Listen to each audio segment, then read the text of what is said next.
Hi, I'm Narina. 5 years ago, my parents sat me down, said they didn't recognize who I was, and told me to leave. They believed every lie my brother and sister made up about me, without a single question. That night, I walked out pregnant, with no money, no home, and no one. They didn't know I was carrying twins, children of a man they said would never stay. But he did. Now, they've lost everything, and I'm the only one left with something to offer. Before we dive in, tell me, where are you listening from and what time is it right now? Drop it in the comments. This one hits deep. It started on a Sunday, one of those warm, bone-dry spring days in Phoenix when the jacaranda trees paint the sidewalks lavender. I remember brushing stray petals off the windshield of my car before walking into my parents' house. It felt like walking into a trap I didn't know was set. My dad had called the meeting, just a casual, "Family dinner tonight, be here by 5" message. Nothing out of the ordinary. I thought maybe it had something to do with my graduate school applications, or Emrich's new job, or Zinnia's wedding planning. But when I walked in, no food was on the table. No smells of Mom's baked ziti or her store-bought Caesar salad dressing. Just silence, and 3 people already seated on the couch like they'd been waiting. Dad didn't hug me. He didn't even stand. "You're late," he said. "Traffic on I-17, I offered, still half smiling, scanning the room for a clue. Mom stared down at her folded hands. Emrich was sitting smug, like he'd just aced a test he hadn't studied for. Zinnia looked away, but there was something rehearsed in the tilt of her jaw, like she'd practiced this moment in front of a mirror. "Narina," Dad said, "we need to talk, and we need you to sit down." That's when I knew something was wrong. I sat, stiff-backed, on the armchair closest to the window. The light behind me made their faces even harder to read. "You've been taking money," Emrich said, skipping any build-up. "From Mom and Dad's retirement account." I blinked. "What?" He slid a printed statement across the coffee table, a highlighted section circled in orange marker, a withdrawal. "I didn't," I started, but Dad raised a hand. Zinnia jumped in like she couldn't wait any longer. "And she's been seeing that married guy? You know, the one who works at Banner Hospital? She tried to sleep with my fiancé, too. He told me everything." I couldn't breathe. My hands gripped the fabric of my jeans. "Are you serious right now?" I looked at her, at all of them. "You think I would touch your fiancé, or steal from our parents?" "Don't lie, Narina," Mom said softly, eyes still down. "You've changed. We don't recognize who you've become." "No one asked me," I said, louder than I intended. "You're just sitting here, throwing out accusations like they're facts." "Enough," Dad said. "We had a long talk. We've made a decision." Then came the sentence that cracked the floor beneath me. "We're removing you from the family trust, and we think it's best you leave tonight." Leave. Tonight. I looked around the room, at the walls with our family photos, at the spot where I used to curl up and read next to the fireplace. It didn't feel like my home anymore. It felt like I was a stranger they couldn't wait to forget. "You have 1 hour," Emrich said. "1 hour?" I whispered. "We've already packed a bag," Zinnia added. "It's in the hallway." I stood up, feeling like I was floating outside my body. I walked past them, past my mother who didn't look at me, past Emrich and Zinnia who smirked like this was a performance well executed. On the way out, I caught Dad by the trash bin in the garage. He was tossing something in, my old family photo album. "Seriously?" I asked. He shrugged. "Figured you wouldn't need this where you're going." I didn't cry. Not then. My legs carried me out to the car. I drove aimlessly, fingers trembling on the steering wheel. I ended up in a motel off Van Buren Road, one of those places where the curtains don't fully close and the AC unit buzzes like it's trying to escape the wall. I sat on the edge of the bed for a long time. No tears, just silence. Then I felt it, deep in my stomach. A pull. Not pain exactly, but a weight I hadn't noticed before. I'd missed my period. I got up, grabbed my purse, and walked 2 blocks to a gas station. Bought the test. Back in the room, under yellow bathroom light, I watched the lines appear. 2. Positive. I didn't scream, I didn't cry, I just stared at the mirror. At my reflection. "You're not alone," I said aloud. And then, almost without thinking, I whispered to the tiny life inside me, "You were the only truth they couldn't erase." The motel room smelled like bleach and old carpet. Outside, the neon vacancy sign buzzed faintly. I sat at the small table near the window, the pregnancy test box still open beside me. The mirror was across the room, but I didn't need to look again. The truth was already pulsing through me like a second heartbeat. I slid open the side pocket of my duffel bag and pulled out something I hadn't touched in years. My diary. Black leather cover, fraying at the edges, pages bent from being tucked away so long.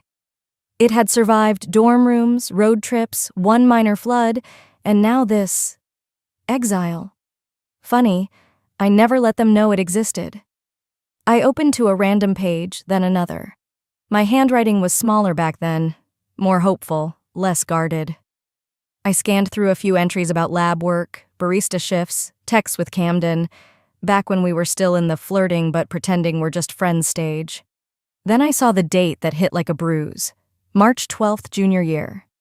Emmerich asked me to explain the gene splicing segment from our capstone. He kept nodding like he was really into it. Turns out he just repeated my whole section during the team presentation. Didn't even change the wording. Professor emailed the group afterward and said Emmerich showed a leadership initiative. Dad printed it out and framed it. I slammed the book shut for a second. That memory still burned. I remembered how Mom clapped for him in the living room. "Your brother is finally stepping up," she said. I stood there, speechless, while he soaked in their pride with that grin that never reached his eyes. I opened the diary again, turned more pages. Zinnia. There she was, too. Always immaculate, always center stage. But it wasn't her spotlight that made her cruel. It was how she guarded it. Another entry. "Grandma let me wear her old pearl bracelet today. Zinnia saw it and said, 'That should be mine. Grandma only gave it to you because she felt bad you weren't pretty enough for the pageant.'" I pretended not to hear her, but she made sure everyone else did. I swallowed the sting. That bracelet wasn't even the half of it. What Zinnia didn't know, what no one did, was that Grandma had secretly left me her wedding ring. A little gold band with a sapphire center. I kept it hidden inside a hollowed-out book. It was the one thing I had from someone who saw me. She saw me.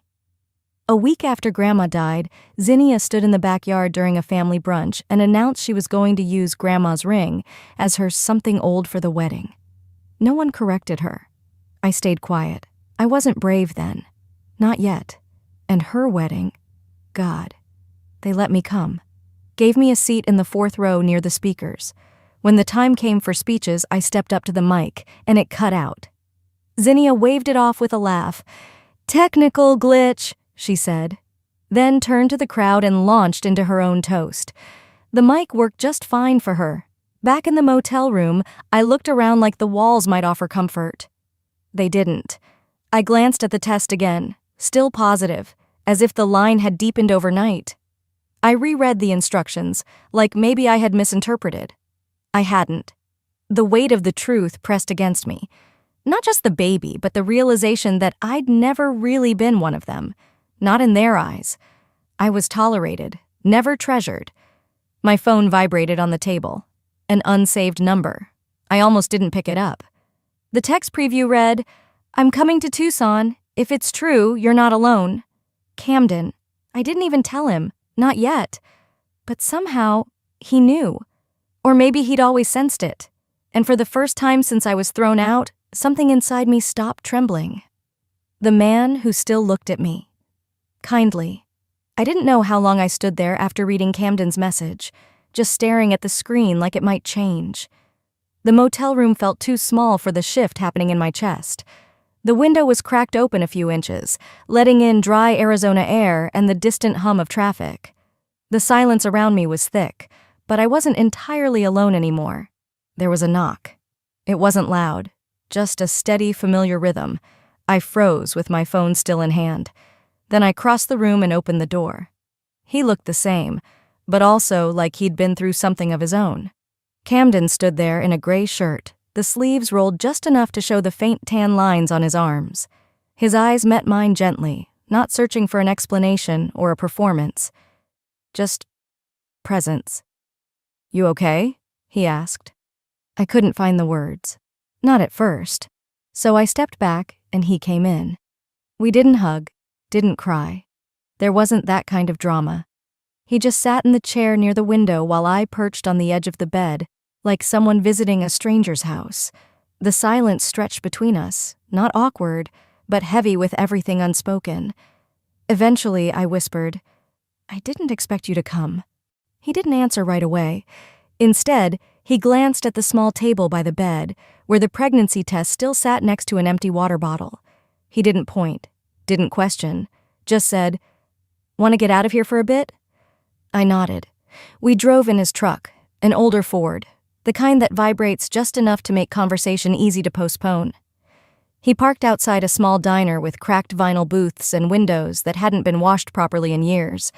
The kind of place where no one cared who you were as long as you paid in cash and tipped halfway decent. We sat at a booth by the window. Camden ordered coffee for us both, black. The waitress didn't bother with a menu. Neither of us were here for food. He looked at me once the coffee arrived and said, "You don't owe me anything." "I'm pregnant," I said. I didn't even ease into it. He didn't blink, didn't flinch. He just reached for a paper napkin, grabbed a pen from his jacket pocket and scribbled something, then slid it across the table. One word. "Together?" I stared at it like it was a language I hadn't seen in years. "I don't want to run," he said. "Not from this. Not from you." I laughed, a short breath that wasn't quite humor. "You don't know what you're signing up for." "Maybe not, but I know what I walked away from." He told me then, about his family, old money from the Northeast, vineyards and biotech patents and expectations thicker than blood. They wanted him to marry the right girl, invest in the right projects, say the right things at the right gala. He'd left it all. "You don't know this," he said, "but I saw the way your brother talked over you during that university pitch event. I saw the slide deck you made. I knew whose work it was." My fingers tightened around the coffee mug. I hadn't thought anyone had noticed. Emmerich had strutted across that stage like he'd built the whole concept. My name wasn't even in the footnotes. "He took the credit because he knew they'd believe him more than you," Camden said. I looked out the window. A teenage boy in a hoodie crossed the parking lot, skateboard in one hand, headphones around his neck. The world was still spinning. Life was still moving, even after everything had come apart. "Zinnia used to tell people I was the weird one," I said, almost smiling. "She used to say I was Grandma's favorite because I liked books more than parties." "She resented your closeness with her?" "She resented that I didn't need her approval to breathe." He nodded. We talked for nearly an hour. No interruptions, no performances, just truth, told plainly between sips of bad coffee. I told him about the trust being rewritten, about the accusations, about the hour I was given to leave, and the photo album that landed in the trash. I told him about the motel and the nausea and the mirror and the test strip that confirmed something terrifying and holy all at once. I didn't cry. I couldn't. I'd cried all I had to cry before I even called the front desk for extra towels. When we left the diner, the sun had started its slow descent toward the west. The air had cooled, but the sidewalk still radiated heat. We walked past the edge of the lot, where the pavement gave way to desert brush, cacti, tall and stoic, like silent witnesses. He didn't rush the silence. He let it stretch. Then he reached for my hand. "I'm not asking you to forgive them," he said, "but I'd like to help you build something better." I didn't answer, but I didn't pull away either. I looked down at my stomach, then up at the sky, open and endless. The next morning, I sat up slowly on the pull-out couch, sunlight slipping through the blinds of Camden's apartment. It wasn't a luxurious place. 2 rooms, bare walls, a coffee maker that grumbled louder than it brewed, but it was the first space in weeks where I'd woken up without flinching. No yelling, no glares, no walls closing in. I swung my legs over the edge and sat for a minute, letting my hands rest on the soft rise of my belly. Still small, still hidden to the world, but not to me. On Camden's little kitchen counter was a note. "Went to pick up more coffee, don't leave without breakfast." I smiled, just barely, then turned on my phone. Dozens of unread notifications blinked at me from apps I should have deleted weeks ago. My sister's Instagram, another party, another fake smile. My brother tagging himself at our parents' house with the caption, "Sundays are for family." I hadn't even realized it was Sunday. I opened my contacts. My thumb hovered for a beat too long before tapping, "Delete contact. Are you sure?" Yes, I deleted all of them, one by one. Emmerich, Zinnia, Mom, Dad, even the ones that just said, home. I didn't want reminders of a place that had thrown me out like rotted leftovers. I stopped checking their social media, logged out, not out of spite, out of self-preservation. I wasn't erasing them to hurt anyone. I was erasing them so I could finally see myself clearly again. That afternoon, I called a women's clinic under a different name, Elena Mason. It wasn't the first name I'd thought of, but it came easily. Elena sounded like someone no one would be looking for, someone no one had erased. I paid in cash, sat in the waiting room between a teenager chewing her sleeve and a woman my mother's age who looked like she hadn't eaten since Thursday. The nurse didn't ask many questions, just took my vitals, scheduled a follow-up, and handed me a printout about prenatal nutrition with a smile that didn't feel rehearsed. No family insurance, no emergency contact. Just me, a clipboard, and the silent promise that I would figure this out. I wasn't just carrying a child, I was carrying a future that no one else would shape this time. Later that week, I spent hours at the downtown library in Phoenix. Not the glamorous part with coffee shops and murals, the older wing, where the computers still whirred and every desk wobbled just slightly to the left. I researched grant programs, legal frameworks, basic startup structures. I didn't know what I was doing, not completely, but I knew what I wanted, to build a biotech company based on the thesis that Emmerich had once pitched as his own. This time my name would be on every page. Camden never hovered. He didn't offer to fix things. He just made sure I ate, brought me backup pens, and sometimes sat in the corner reading quietly while I worked. We didn't talk about his family, not really. But one evening, over takeout and soft jazz playing from his phone, he said, "They tried to build me in their image. I'd rather help someone build something real." That night, we made a quiet pact. No going back, no calling them, no hoping they'd come around. I think that's what love looks like sometimes. Not grand gestures, just knowing when to stay out of someone's way and still be nearby. I filed for the LLC under the name Saul Line Bio. It was simple. It stood for Saul as in son and line, like lineage, only now the line would begin with me. 3 days later, my phone buzzed. It was a voicemail from a number I didn't recognize. I pressed play, my breath already catching, more from reflex than fear. My mother's voice came through, clipped and cold. "If you're still alive somewhere, stay gone. Zinnia's pregnant now. We don't need your drama." That was it. No greeting, no goodbye. I didn't cry. I saved the voicemail and filed it under a folder labeled Proof. Not for legal use, just to remind myself. So that years from now, if I ever doubted whether walking away had been right, I could play it once and remember exactly what I'd left behind. That evening, I signed the final registration forms online for Saul Line Bio. It wasn't revenge, it was rebirth.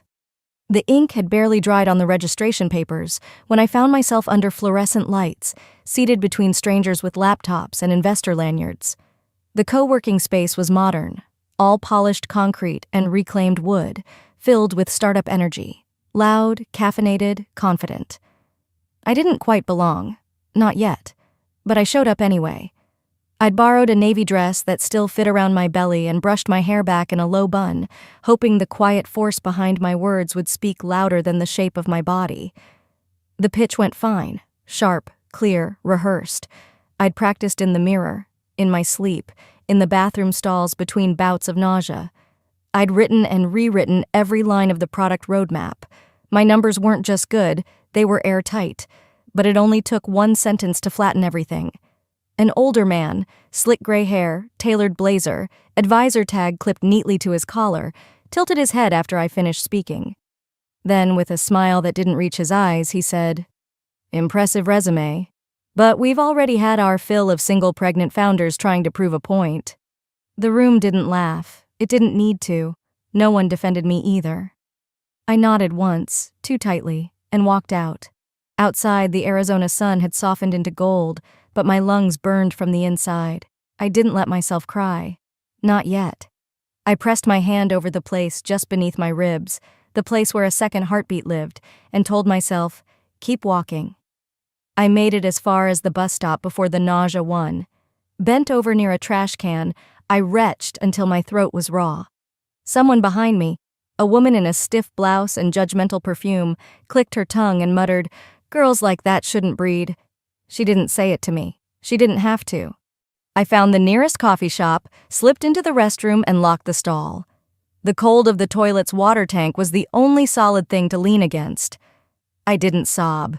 It was worse than that. Silent tears, so still I barely noticed until I tasted salt. My hands shook as I reached into my wallet. Hidden behind a card I never used was the photo I kept for no reason I could explain. Me and Grandma Junia at Zinnia's wedding. We were both laughing, caught mid-smile. I'd worn a teal dress that day. She'd worn lavender. I looked closer. I always looked at her face, but this time I saw my own hand in hers. A moment I'd forgotten. Her palm tucked something into mine. A ring. Not just any ring. Hers. The one she wore when she married Granddad. The one she told me would be mine someday because you see people for who they are, not what they want from you. But at the will reading, it was Zinnia who showed up wearing it, smug as ever. Grandma said it belonged to the first daughter to marry, she'd announced, and no one questioned her. No one looked at me. I never said anything. I'd let the lie live, because back then, I still thought keeping the peace meant keeping the family. I folded the photo and tucked it back into my wallet like it was armor. When I stepped back outside, the sky was orange-mauve, the streetlights flickering to life one by one. I walked without a destination, letting the city carry me forward. By the time I reached the quieter part of downtown, I found a bench near a dry fountain. I sat, opened my notebook, and wrote. Not to my parents, not to Emmerich or Zinnia. I wrote to the people I hadn't met yet, the ones who might back Soulline Bio. I told them about the science, yes, but I also told them about the kind of founder I was becoming. You won't find someone more relentless, I wrote, than a woman who built everything after being told she was nothing. I didn't sign it with flair, just my name, Narina Sloan. That night I walked home with swollen feet and a cramp near my lower back. But I didn't feel small anymore. I felt lit. Not like fire, but like the ember you think went cold, until it glows again in the dark. That morning, I woke before the sun. Something in me had shifted. Not dramatically, not like a movie moment with swelling violins, more like a quiet hardening, the kind that doesn't melt when someone apologizes late or says, "But we're family." I sat at the corner table in the shared workspace, laptop open, tea cooling beside me. I adjusted the font on my pitch deck again, not because it needed it, but because I wanted it to feel intentional, deliberate. Every slide told two stories, the science and the survivor. When I added the final line, founded by Narina Sloan, PhD, in progress, because being erased doesn't mean you disappear. I didn't hesitate to click save. That evening, the virtual startup showcase kicked off. 100 hopeful founders in boxes on a screen, dozens of muted judges. Camden sat just outside my frame, not offering help, just steady presence. I waited my turn. When my face filled the main window and I began presenting, I didn't lead with trauma. I led with data, precise, forward-thinking, clean. Then I told the why. I built this not in spite of what I lost, but because of it. Slide by slide, I mapped out a vision for the kind of biotech product that could quietly change women's lives, low-cost early hormone detection for underserved clinics. The chat pinged. Reactions, questions. Then one judge leaned forward. He looked barely older than me, sharp suit, sharper smile. "Wait," he said. "Sloan? As in Zinnia Sloan, from the Phoenix Gala Foundation?" My jaw didn't clench. I didn't blink. "No," I said evenly. "I don't have a sister." The silence lasted just long enough. Then the chat erupted. Whoa, did she just… Damn. Camden's text arrived a beat later. That was a mic drop moment. I closed the call 5 minutes later with a polite nod and a thank you. Later that night, we ordered cheap pad thai and ate it straight from the cartons on the balcony of our shared place. The city lights shimmered like they always do when you're a little tired and a little proud. Then Camden shifted beside me. There's something I need to tell you, he said. I set down my fork. My mother. She's friends with someone in your family, your aunt, I think. They went to school together, still talk. My mouth went dry. Aunt Regina? He nodded. She's the one who told my mom about the mess with you, back before I knew any of this. And you didn't think to mention that? I didn't want to lose you. It was a stupid answer. Honest, maybe, but still stupid. I didn't raise my voice. I just stood up, took a breath, and said, no lies. No alliances with ghosts from my past. If I move forward, it's clean. He didn't defend himself. He just nodded, pulled out his phone, and one by one, deleted every contact tied to that part of his world. I watched him do it. Then I sat back down. The next afternoon, my inbox pinged. A subject line. Initial funding saw line bio. It wasn't $1 million. It was $25,000. But it was from someone who'd watched the pitch and wrote, your conviction is unforgettable. I'd bet on that kind of clarity. I stared at the email until it blurred. Not from tears, just disbelief. Then I printed the check, walked to the rooftop of the co-working space, and let the dry Phoenix wind slap my cheeks awake. Below, glowing off the side of a building, a billboard flickered. Zinnia's face smiled beside a slogan about women's empowerment and charitable futures. It was a lie. Just another image she wore better than truth. I folded the check in half, slid it into my blazer pocket, and whispered, you can't erase what I've built just because you screamed louder first. By the time my company had a name, I no longer needed theirs. Phoenix Biotech wasn't flashy. It wasn't the kind of name you bragged about at a gala. But it was mine. Every single part of it had been built on ground I scraped with my own hands. And that morning, I zipped up my blazer over my growing belly and stepped out into the sunlit morning, not as someone's daughter, not as someone's sister, but as a founder. The Regional Medical Innovations Conference was being held at a swanky downtown hotel, the kind with marbled floors and triple-shot lattes that cost more than a lunch. Camden parked a few blocks down so I could walk in alone. It wasn't about dramatics. It was about reclaiming the space my name had once been erased from. But nothing prepared me for what I saw. Right outside the main conference hall stood a 10-foot-tall banner, silk-printed and perfectly lit, that read, Women Leading the Future of Health, sponsored by the Zinnia Sloan Foundation. And right there, front and center, was Zinnia's face, head tilted slightly, eyes modest, arms crossed like she knew exactly how to pose for legacy. Below that, quotes. Words pulled, word for word, from my thesis abstract. No attribution, no footnote, no mention of Phoenix Biotech. I stood still long enough that someone brushed past me and muttered, "You okay?" I wasn't, but I nodded. The moderator called the next name on the mic, mine. I walked past that banner without touching it, without looking back. Inside, the panel sat neatly arranged on stage. Zinnia was absent, of course. She only lent her face, never her presence, unless there was applause waiting. As I stepped up to the lectern, the room hushed. I clicked the remote. Slide 1. Data charts. Hormonal response mapped over trimesters. Slide 2. Underserved patient response rates in rural clinics. Slide 3. A photo. My hands cradling my stomach. A sticky note on the mirror that read, "You're not invisible. They just can't see what you're building yet." I took a breath. Then I spoke. "I wasn't invited to this panel," I said, steady. "But I built the science you're funding. Not with a dynasty. Not with a PR firm. With a body no one believed could lead, and a voice they tried to drown in family shame." No one moved. I ended with the final slide. A time-stamped email thread showing the first draft of my thesis, years before the foundation was created. Then I stepped down. Camden met me at the foot of the stage, phone in hand. He'd been recording, already uploading, already captioned, "The right twin built it." The tag caught like dry brush fire. My inbox began to fill before I even reached the parking garage. We made it to the car just as the sun dipped low, that kind of gold that makes everything feel warm even when your stomach is turning. Until I saw the windshield, spray paint in red, "Backstabber, Trash Mom, Shame to the Name." I stood there, not stunned, just still. Camden rushed forward, cursing under his breath, but I walked calmly to the driver's side. There, under the windshield wiper, was an envelope with my name in perfect cursive.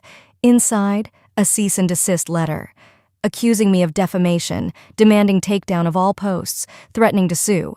At the bottom, Zinnia's signature. Camden's face flushed with fury. "Do you want me to call the police?"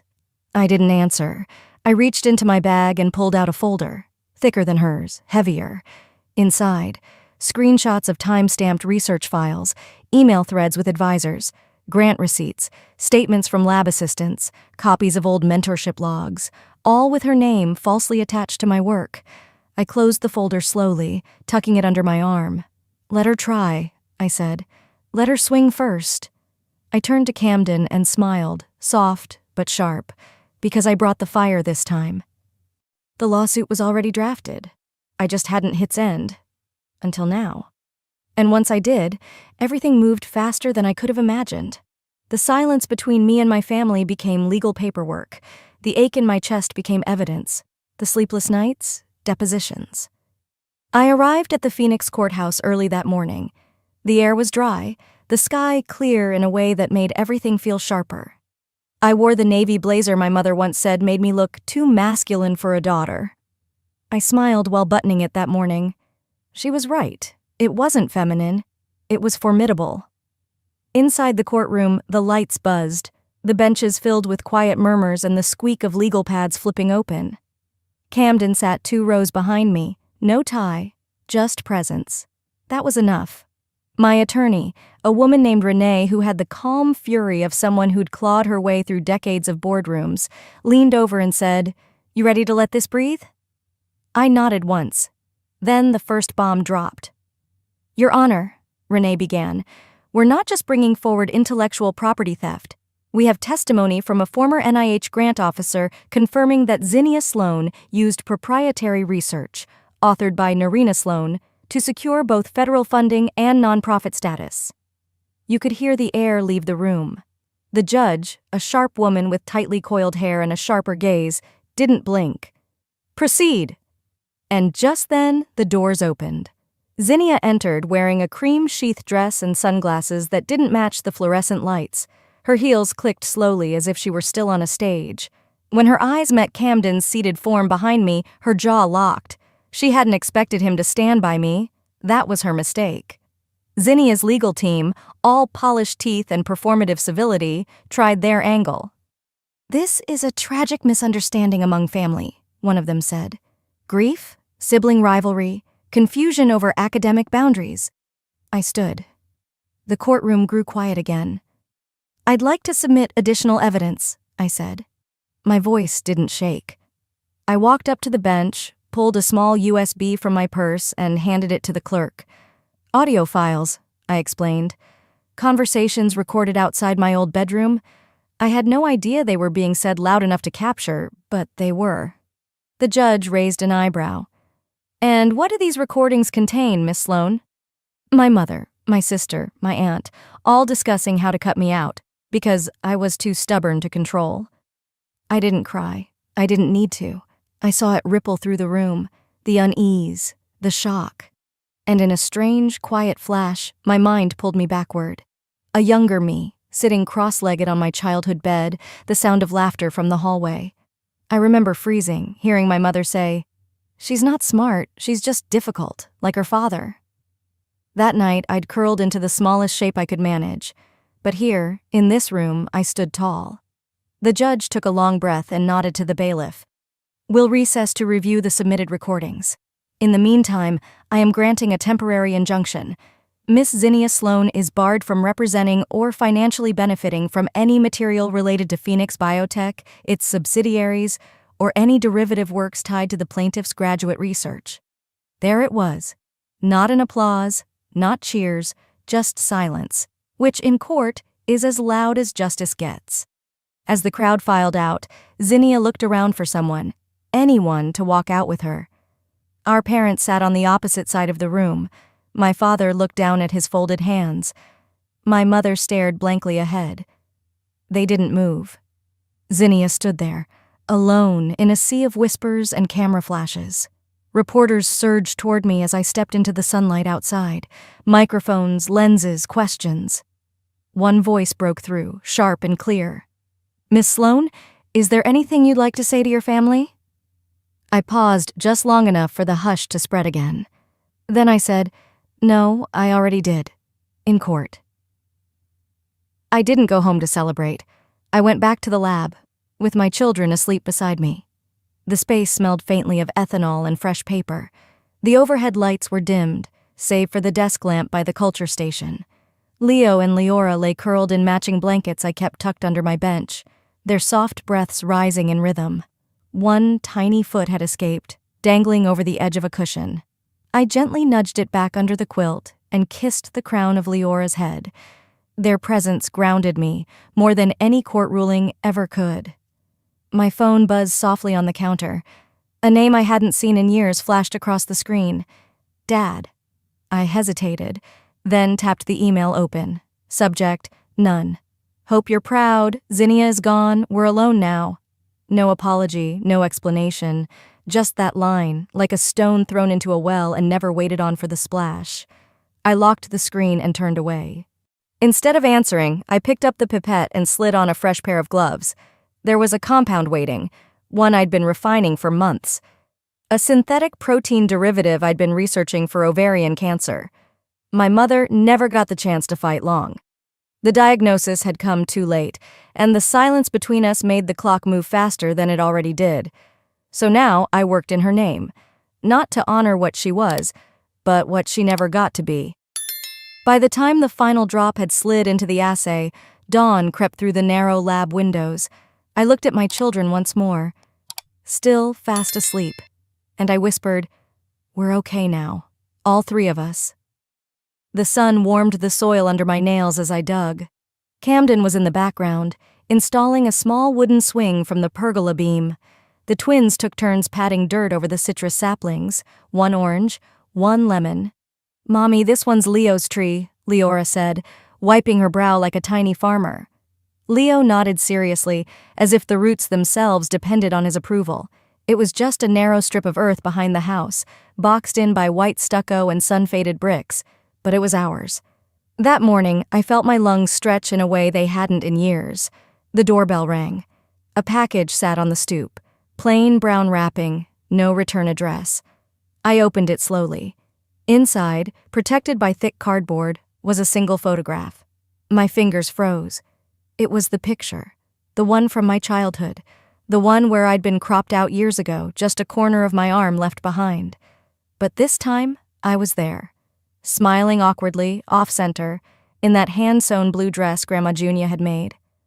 I turned it over, written in neat pen, "This is the version that matters." See. Camden walked up beside me, wiping sawdust off his hands. "I found it in one of her old photo albums," he said gently. "The original print, before the edits." I nodded. I didn't need to say thank you. He already knew. Later, after the kids had gone down for their afternoon nap, we sat under the pergola with lemonade and silence, the kind of silence that comes only when no one's expecting answers anymore. Camden looked over and asked, "Are you okay now?" I didn't answer right away. I looked at the small grove we'd started, the way the swing creaked slightly in the breeze, the tiny shoe Leora had left by the planter. Then I looked down at my hands, stronger than before, lined from work, still stained faintly from the lab. Finally I said, "I'm not just okay. I'm exactly who I was meant to be." Camden reached for my hand but didn't grip it tightly, just rested his fingers over mine, like a quiet agreement. The twins burst out the door minutes later, chasing a butterfly, their laughter rising like a song. I sat back and watched them, a full breath in my chest, and thought, they erased me once, but I didn't fight to be remembered. I built something too real to ignore,